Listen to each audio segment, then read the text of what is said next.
sommes des Bédouins, les fils du désert des dunes. C'est quelque chose de sacré pour le peuple sahraoui, pour les Bédouins, pour les gens qui vivent dans le désert.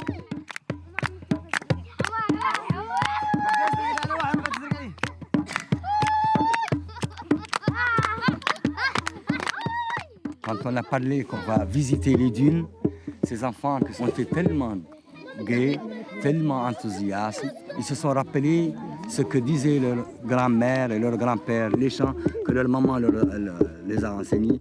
C'est pourquoi ils sont là, les filles, les garçons, chacun chante et danse et fait les jeux traditionnels que faisaient leurs parents.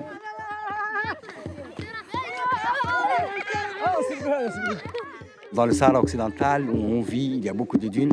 Ce qui diffère, c'est qu'il y a des arbustes ici, mais le sable est le même. C'est la même propriété. Et tous les enfants savent qu'on ne peut pas salir cette terre. On la préserve. Et c'est ce que nos générations demandent aussi.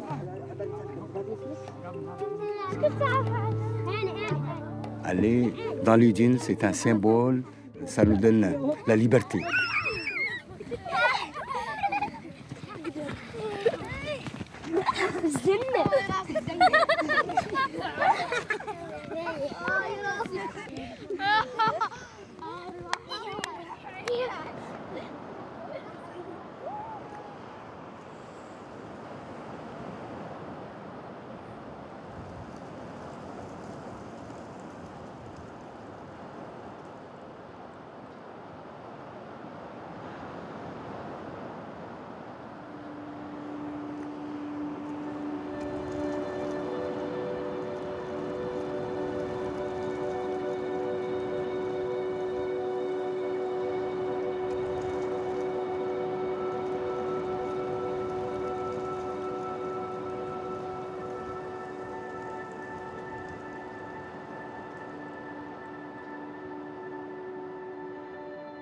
Natural heritage.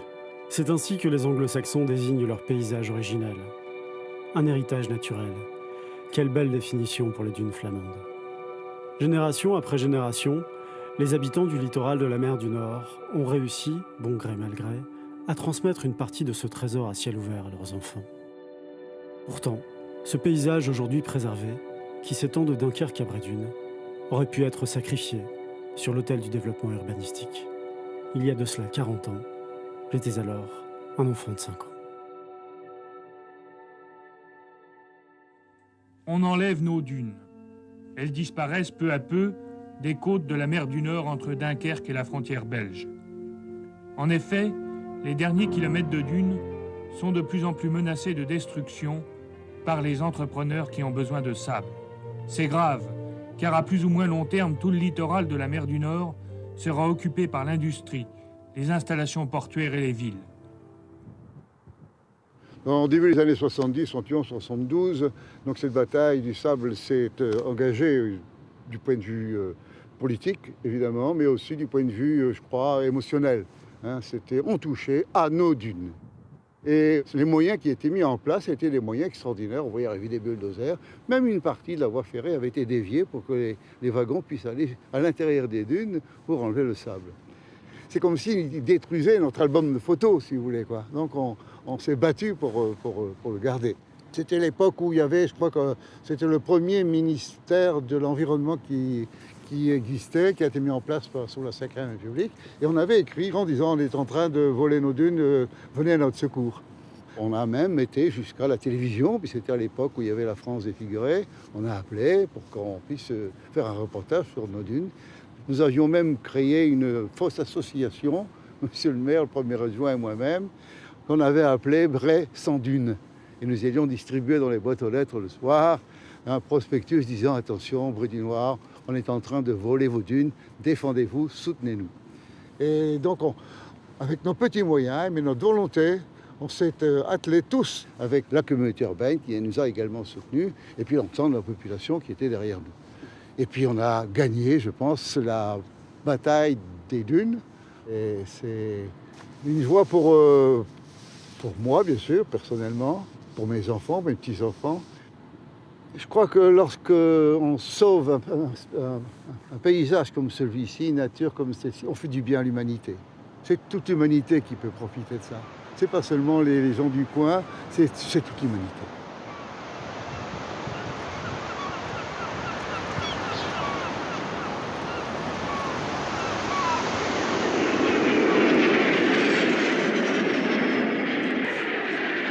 Achtung, das Ziel im Raum von Dünkirchen ist erreicht. Alles ist angriffsbereit. Die Bomben sausen in dichter Folge zur Erde nieder.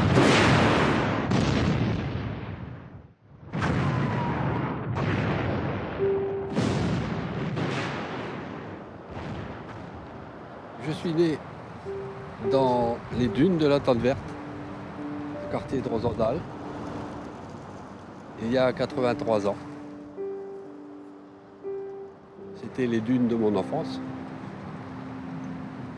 Et malheureusement, les souvenirs d'enfance sont liés aux souvenirs de guerre. J'avais 8 ans en 1940. C'était la bataille de Dunkerque. On était dans la maison de notre grand-mère et une torpille est tombée sur cette petite maisonnette. On est sorti dans la rue comme on était, en pyjama. Ma mère était en train de faire chauffer le lait pour le déjeuner, elle est sortie avec la casserole dans la rue, comme ça. Les gens portaient secours, ils s'informaient, ils colportaient les nouvelles.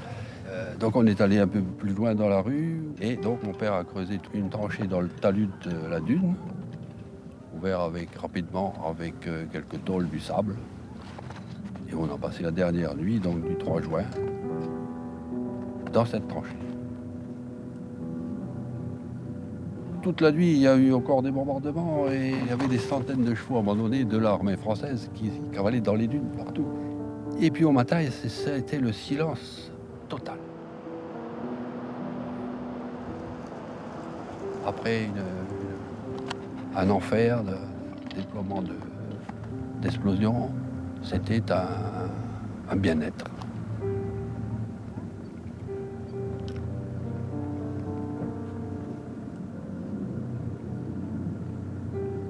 Et là, le sable nous a sauvés, puisqu'on a dormi comme les soldats dans le sable.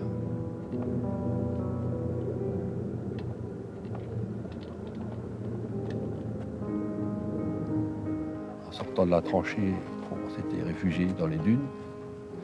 On a vu des drapeaux blancs.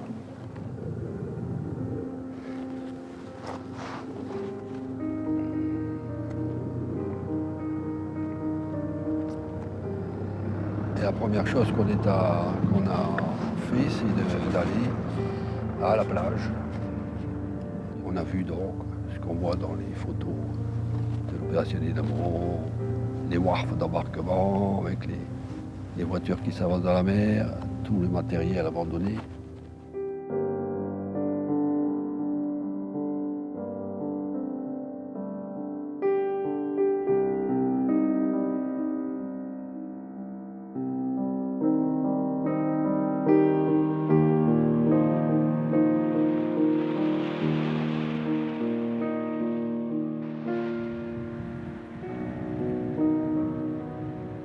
Les Allemands avaient miné toutes les dunes.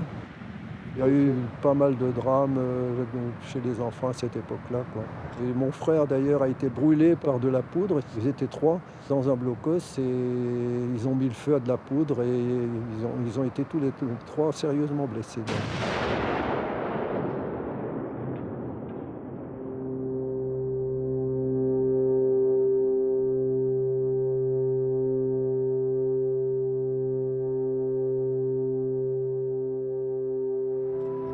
Nous avons encore eu des tickets de rationnement pendant plusieurs années. Et c'est ce qui a fait que beaucoup de Français sont allés frauder. La première des choses qui avaient manqué pendant la guerre, c'est-à-dire le café et le chocolat. C'était les choses principales. Il y avait d'ailleurs des trains Dunkerque-Brédune bondés de gens qui venaient frauder. Ce que nous savions, c'est que la famille des douaniers elle-même fraudait. Donc ils étaient quand même assez compréhensifs, mais il est arrivé quand même très très souvent qu'on soit poursuivi par certains douaniers ou par des chiens de douaniers. Mais des enfants se mettaient en bande de 8 à 10, nous y allions par les dunes Et à l'époque, le poivre se vendait en vrac et on s'était équipé de sacs de poivre. Et quand un chien ou un douanier s'approchait de trop près, eh bien, on lui jetait du poivre tout simplement et le chien retournait la queue basse vers son maître.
Mon premier souvenir des dunes, c'était petit, c'était enfant, je devais avoir 7-8 ans. J'avais un copain qui avait un détecteur de métal et on traçait toute la batterie ici à la recherche de balles, de boutons de chemise d'officier. Nous, on n'était vraiment pas dans la prospection de pièces de monnaie, mais plutôt vraiment sur des traces d'histoire. C'était un peu de l'archéologie en fait. Donc c'est un recouvrement de miroirs.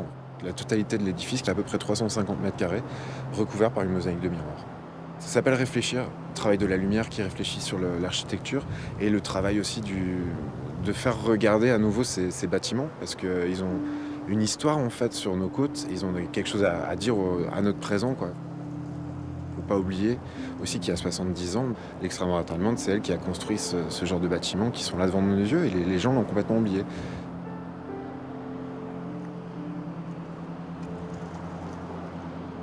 C'est vraiment apocalyptique comme endroit, mais ça a une beauté aussi. Enfin, il y a des gens qui parlent de sublime laideur du paysage, et il y a quelque chose que je trouve assez juste dans cette phrase, quoi.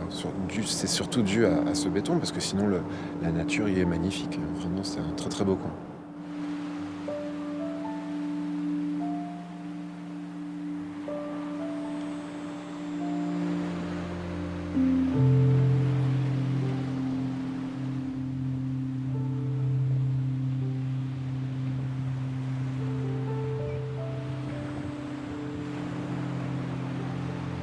In the past, when I was young, 6, 8, 10 years old, the dunes were the place to go together with the family. With my grandfather, we went to the dunes of the Panne, but we also walked all the way from the Panne to Lefringhoek to see the bunkers here. We visited and we climbed on it, together with my brother. My grandfather was also a climber, mountain climber, so he took some ropes with him, and then we could try to climb on it. It was adventure.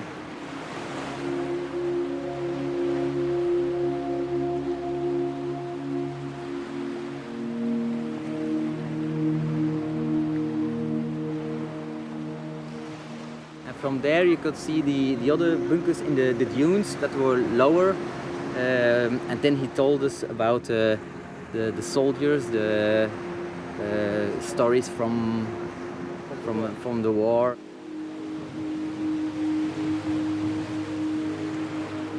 That's why I bring my children. It's the first time they see it here. They're also interested in the war and history, and and here you have something to touch and you feel that history was here. There is something that stayed, so that's a good thing.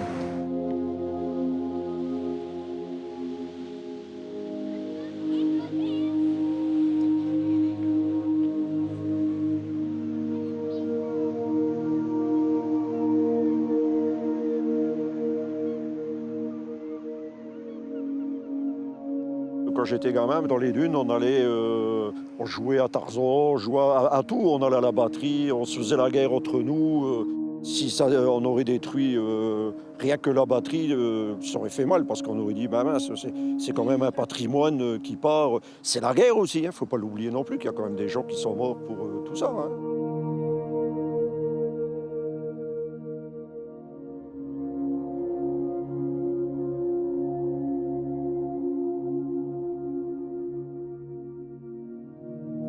J'habite ici, la cité, depuis bientôt 60 ans. Les dunes étaient terrain militaire. On sortait de l'école, on passait devant leur petite cabane où ils étaient de garde et ils nous disaient vous oubliez de pas venir tout à l'heure. Et puis on prenait les tomates, les pommes de terre qui étaient dans le vulbac, parce que nous on appelait ça un vulbac. Et à 5 heures, on était au rendez-vous et puis c'était parti pour 1 heure ou 2 de bagarre. Quoi. Et on était des enfants d'ouvriers. Donc pour nous, le loisir, c'était quoi? C'était de venir dans les dunes. Hein. On construisait des cabanes. Hein. On allait chercher des anciens chalets américains qui avaient dans le fort des dunes. Et on se construisait des petites maisons en bois comme ça. Et puis c'était à nous, c'était notre... On n'avait pas de maison de jeunes, on n'avait rien. Donc c'était ici notre repère, c'était chez nous ici. Ça, c'était interdiction aux étrangers de venir dans notre patrimoine. Voilà, c'est tous des souvenirs que je vais jamais oublier, je peux pas, c'est pas possible. Ça fait partie de moi et puis ça m'a permis d'apprendre beaucoup de choses. Parce qu'avant, les parents, c'était boulot, dodo. Ils nous éduquaient, mais on était ouvriers, donc on était éduqués d'une autre façon. Et je retransmets tout ça à mes enfants et aussi bien à mes petits-enfants. Je vous dis, ce quartier, je vais mourir ici de toute façon. C'est toute ma vie, quoi.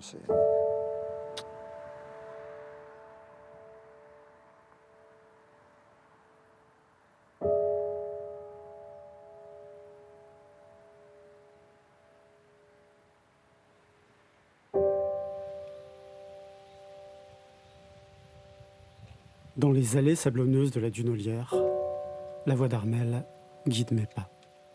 Je suis née au bord de mer. Et je pense même que la maison de ma grand-mère devait être construite dans un milieu dunaire, même si c'est un lotissement. Et donc c'est forcément lié à des souvenirs d'enfance et d'enfance heureuse. Je me plais à imaginer que les souvenirs heureux d'Armelle étaient à l'origine de son engagement.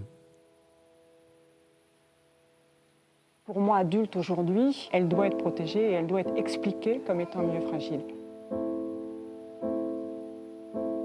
J'aime penser que l'enfance heureuse d'Armelle était la source d'une forme de générosité. Et moi, je ne considère pas qu'on soit chez nous. La dune appartient à l'ensemble de la population d'une région. Ça, c'est important.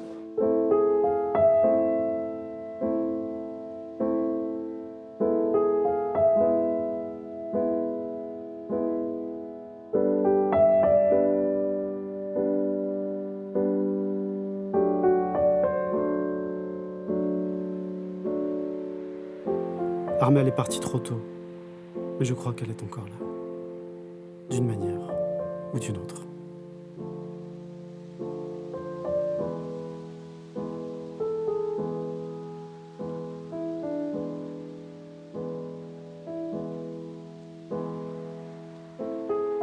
Dans la Dunolière résonnent aussi les cris des enfants de la basse ville, que j'emmenais ici pendant les grandes vacances.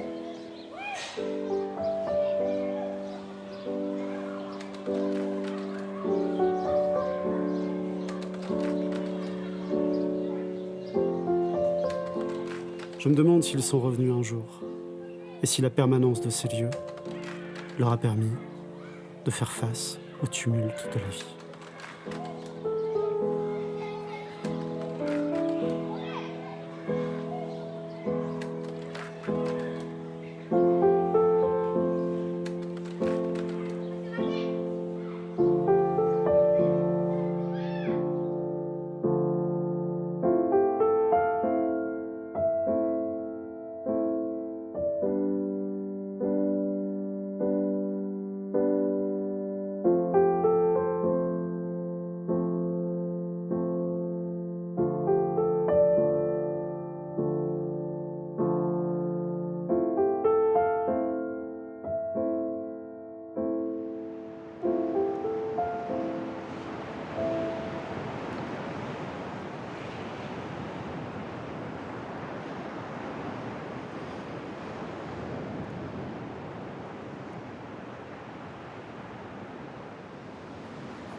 Mon premier souvenir de dune, c'est un souvenir d'enfance. C'est pas loin d'ici, c'est à Bray-Dunes, justement, où on venait en vacances avec mes parents. On venait le dimanche et on pique-niquait dans les dunes, on jouait dans les dunes. Et après, je suis revenue dans ce bel hôpital maritime. J'étais en stage à la fin de mes études de kiné. Et c'est un super souvenir parce que, en tant que jeune élève kiné, j'emmenais les gamins crapahuter dans les dunes parce qu'ils avaient besoin de rééduquer leur marche. Donc, on travaille. C'était chouette, ils aimaient ça, les enfants. L'hôpital, d'un point de vue de couleur, le rouge des briques se marie très bien avec les ondulations vertes des dunes. C'est très joli. La particularité de la dune, c'est que cette couleur qui est un vert grisé, un peu bleuté, le mélange des épis d'Oya avec leur tige qui est verte, ça donne cette couleur très particulière. Et puis bon, le bleu de la mer qui est tout proche, c'est une très jolie palette.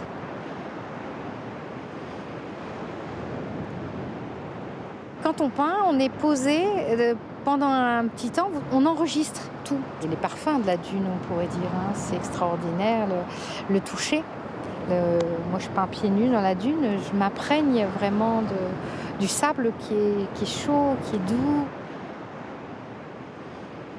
Quand on ouvre le carnet, comme on s'est vraiment posé et qu'on a vraiment enregistré tout ça, ça remonte, ça revient.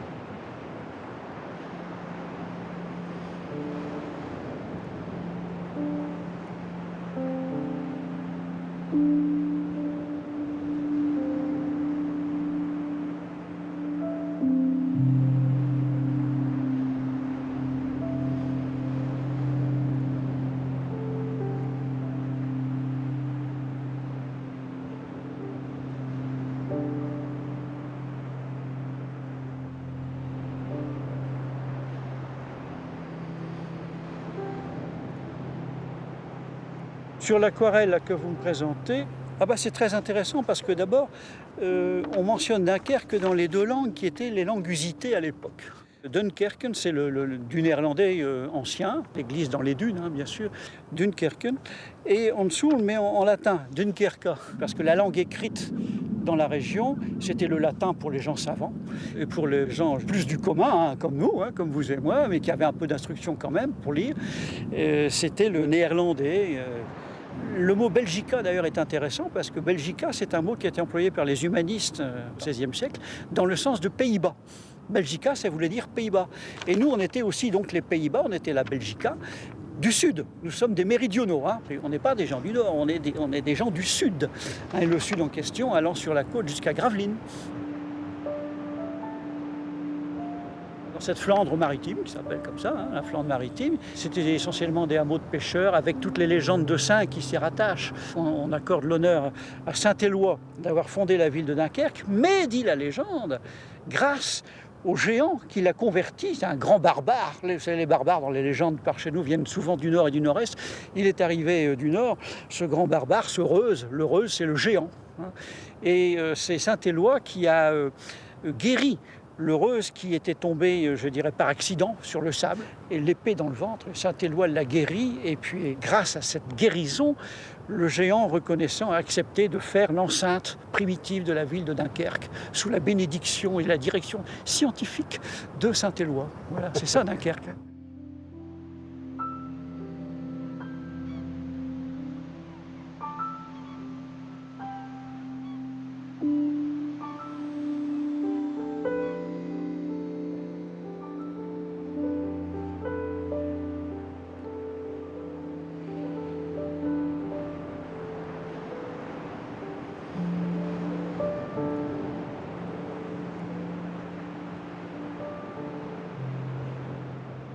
Si je devais faire de la dune un personnage, eh bien j'en ferais une femme, mais la femme complète, totale, à la fois séductrice, à la fois protectrice, à la fois amante, à la fois mère, quelqu'un qu'on connaît mais dont on n'a jamais fait le tour en fait. Quelqu'un qui garde un mystère tout en étant protectrice, mais en même temps il y a toujours un peu de danger quand même. Ce serait la femme dans sa totalité. Premier souvenir de dune. J'ai bien du mal à répondre à la question parce que je les ai toujours connus. Et ça m'est difficile de me souvenir d'une dune en particulier. J'en ai certainement dans ma mémoire. Mais je me souviens de jeux dans les dunes, avec tous les enfants du patronage que je fréquentais, donc dans les années avant 50. Et on jouait au numéro, c'est-à-dire qu'on prenait des œillets en faisant attention à ne pas se couper. On les mettait sur le front avec un bandeau et il s'agissait de ne pas se faire découvrir, enfin du moins ne pas faire découvrir le nombre d'œillets qu'on avait. J'ai grandi à Petit-Fort-Philippe, c'est-à-dire à Gravelines en fait. Et les dunes dont je parle sont les dunes qui existent encore actuellement entre la Chapelle et la Centrale. Hein, avant, il n'y en a plus, elles ont été complètement détruites. Et les parties de jeu qu'on faisait, maintenant, les lieux de ces parties de jeu n'existent plus parce qu'il y a eu des maisons qui ont été bâties là, après la guerre. Et donc, voilà, mais il y a toujours un petit chemin qui est recouvert de traverses de chemin de fer qui donne la sensation qu'on retrouve les dunes d'autrefois. Je ne suis pas nostalgique des années passées, c'est pas ça, mais ça fait partie de mes bons souvenirs en fait.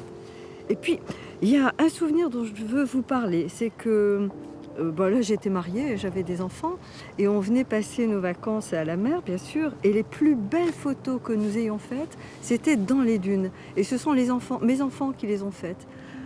Ça vaut un film, vraiment un film. Il y a 3 photos auxquelles je tiens comme à la prunelle de mes yeux, vraiment.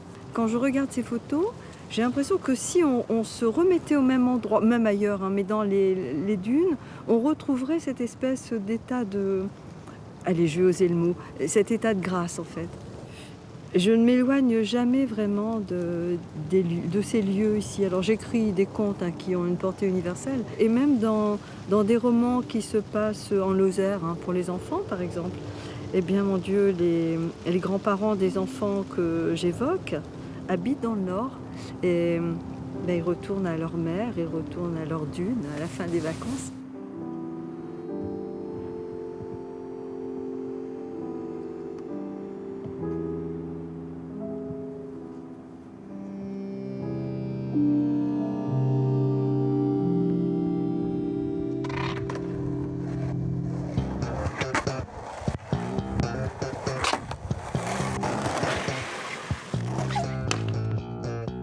Mes souvenirs de dune, juste ici, dans cette dune. Mes grands-parents avaient un appartement derrière et on prenait les cartons et on glissait le long de la dune. C'était vraiment les premiers souvenirs de glisse, j'avais 6-7 ans.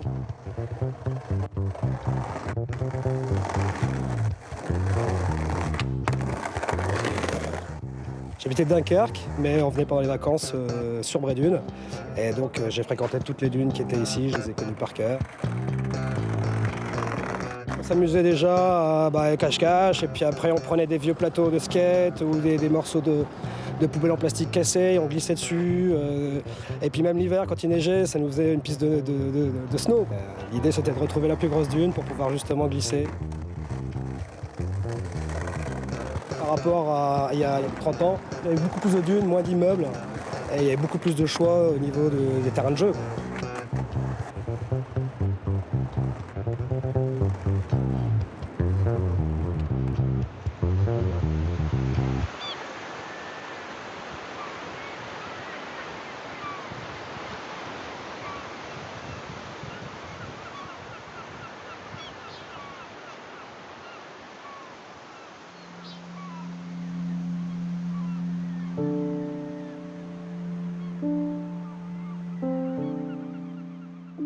Mon premier souvenir de dune, je devais avoir 8 ans.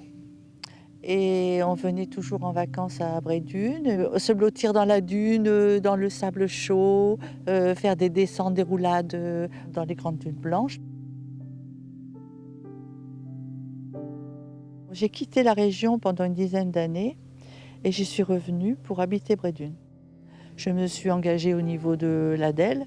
On a essayé de défendre de la dune qui se trouve là, dans la dune du Calvaire, en 2004. Et il y avait 3 hectares qui étaient prévus pour l'extension du camping municipal.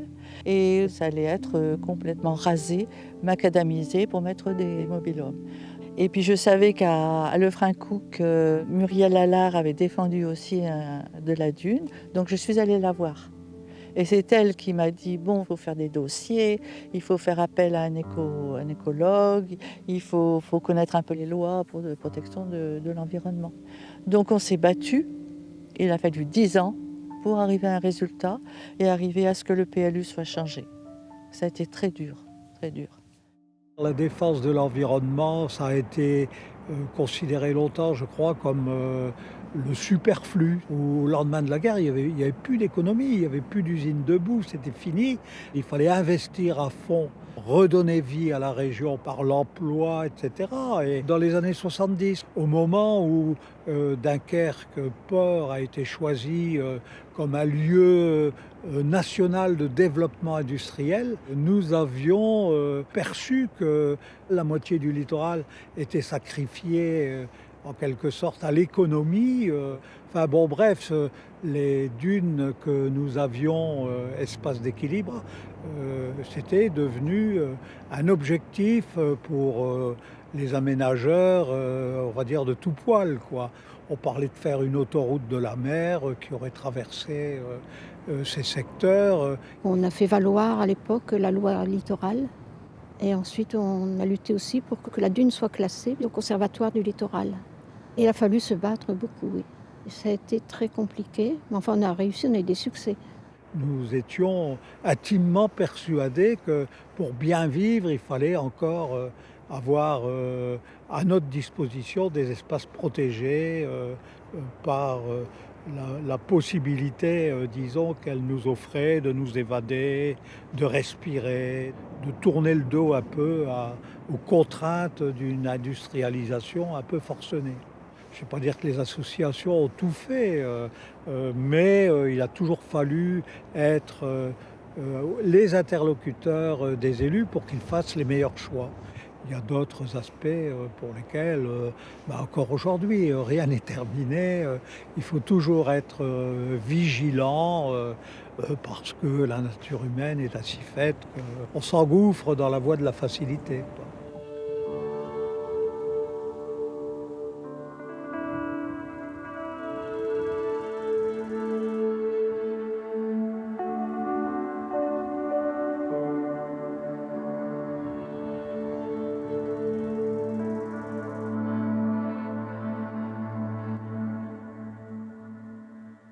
Premier souvenir de dune, alors je me souviens surtout quand j'étais jeune, que j'allais chez mes grands-parents qui habitaient à La Panne.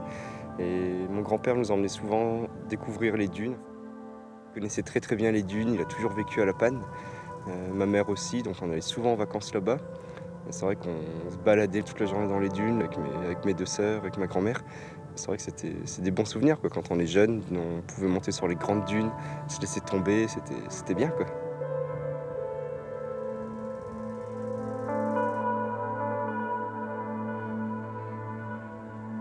C'est très très riche de biodiversité, je fais pas mal d'inventaires. On doit facilement avoisiner les 350-400 espèces sauvages de fleurs dans les dunes.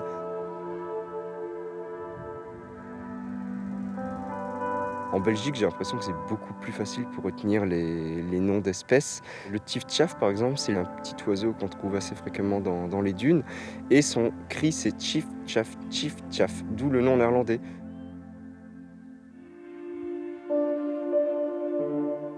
Quand on est de l'autre côté de la frontière, c'est carrément une autre langue, c'est une autre façon de gérer, c'est beaucoup plus de moyens financiers, c'est plus de personnel, c'est une bien meilleure connaissance naturaliste de ce qu'on peut trouver dans les dunes. C'est une gestion qui est beaucoup plus poussée, qui est beaucoup plus pointue, et pourtant on est sur les mêmes milieux. Et ce qui est troublant, et ça se voit relativement bien quand on est vraiment sur la frontière, il y a une haute dune d'environ 33-35 mètres, on voit la différence de paysage entre la France et la Belgique, où côté français, les dunes ont l'air beaucoup plus bombées, qu'en Belgique, les dunes sont beaucoup plus plates. Je pense que c'est surtout dû au début de la Seconde Guerre mondiale, l'opération Dynamo. Les dunes françaises ont été énormément bombardées, et c'est vrai que quand on est à la frontière, quand on regarde côté est et côté ouest, on n'a pas du tout l'impression d'être sur 2 mêmes milieux, et pourtant à la base, les dunes étaient totalement similaires.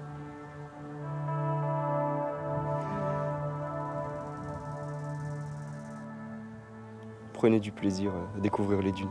Il n'y a que ça d'important, je pense. Tout ce qui est préservation, tout ce qui est gestion, il y a des gens qui s'en occupent. Et si vous prenez du plaisir à découvrir les dunes, vous allez forcément un jour ou l'autre prendre du plaisir, donc vous amuser, aimer cet endroit. Et si vous aimez cet endroit, vous allez vouloir le préserver. Mais avant de vouloir se dire « devenez protecteur des dunes », prenez-y d'abord du plaisir, je pense que c'est le plus important.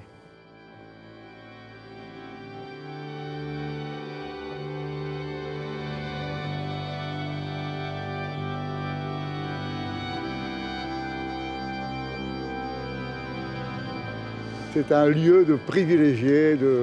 D'ailleurs, c'est peut-être ce qui fait tout l'attrait de notre région. Ce que j'ai retenu des dunes du point de vue paysage, c'était il y a des creux. Quand on s'enfonce un peu dans les dunes, on arrive à des creux, on serait en forêt, on dirait des clairières. Et puis ces creux sont entourés de buissons. Et c'est merveilleux du point de vue, je dirais, perception des sens. On sent la chaleur du soleil, on est bien dans le creux, bien à l'abri du vent. On voit la mer et parfois on essaye de deviner des bateaux tout au fond de la mer.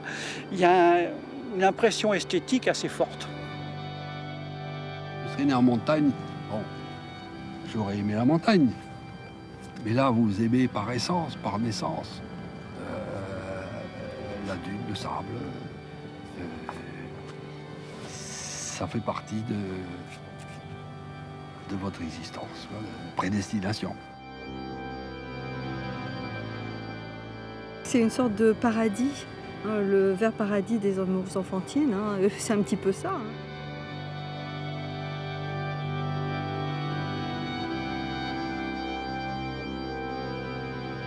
A lot of things change, but dunes, they have to be protected.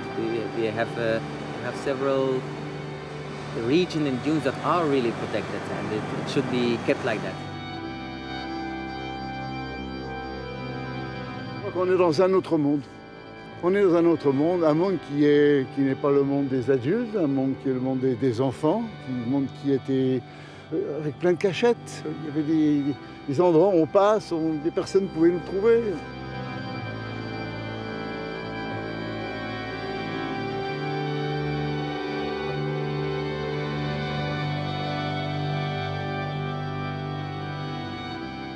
Ces souvenirs sont tellement agréables qu'il nous arrive très souvent d'en rêver encore.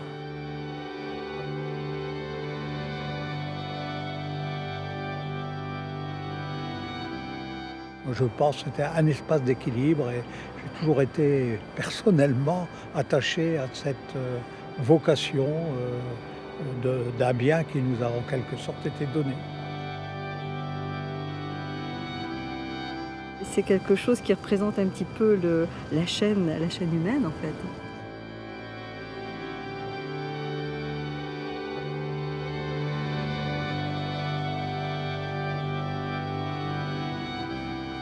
Moi, je ne rêve que d'une chose, c'est d'être enterré dans les dunes. Ça m'atterre éternel, si vous voulez. Bon, malheureusement, c'est pas possible. Encore que, en disant rien à personne, ça peut être possible un jour.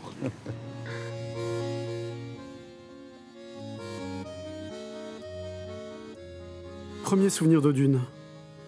Je devais avoir 5-6 ans. J'étais avec mon frère. Le temps était radieux. C'est Madeleine qui nous avait emmenés là. Nous avions creusé un trou dans les dunes, dans lequel nous avions façonné un petit banc de sable. Mon premier souvenir de dune, c'est un souvenir heureux. La dernière fois que j'ai vu Madeleine, elle ne m'a pas reconnu. Elle était incapable de dire mon nom. J'ai alors évoqué avec elle la dune. Un petit miracle s'est opéré. Et, dans l'obscurité de sa mémoire, comme une lueur, la dune nous a, pour la dernière fois, reliés. Vous vous souvenez de la dune quand même? Des dunes, oui, beaucoup. Oui. Parce que tous les enfants, j'étais content quand je les emmenais dans les dunes. Vous m'avez emmené dans la dune, vous vous souvenez? Moi aussi. Avec Frédéric et Stéphane. Et Stéphane. Ça vous dit quelque chose? Un petit peu. Et alors dans la dune, qu'est-ce qu'on faisait avec vous? Avec moi, dans la dune. Qu'est-ce qu'on faisait? On faisait plein de choses. Ah bon? On s'amusait beaucoup. Vous allez bien être avec moi, on rappelle de ça.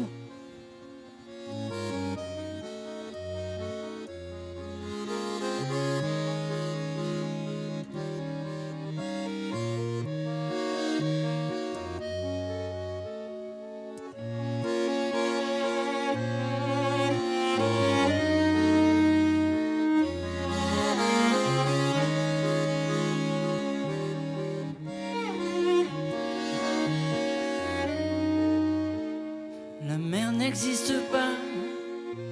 Parfois nous la rêvons, mais elle n'existe pas. Ce n'est qu'une intuition. La mer n'existe pas. Parfois nous la croyons, mais elle n'existe pas. Ce n'est qu'une illusion. Elle mène n'est pas du voyageur, entre ici et ailleurs, entre ciel et là-bas, mais elle n'existe pas.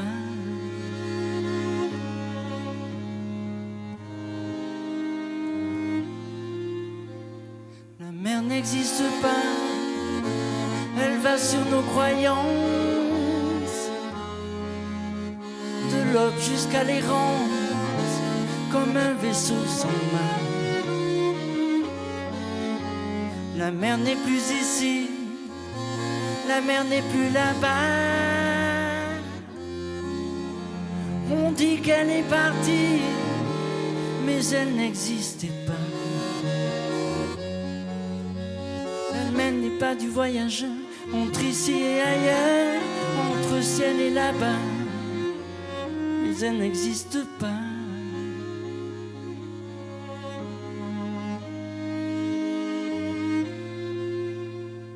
La mer n'existe pas, parfois nous la rêvons, mais elle n'existe pas, ce n'est qu'une intuition. La mer n'existe pas, parfois elle nous a dit, dans cette certitude qu'elle mène comme elle respire. La mer n'existe pas. La mer n'existe pas.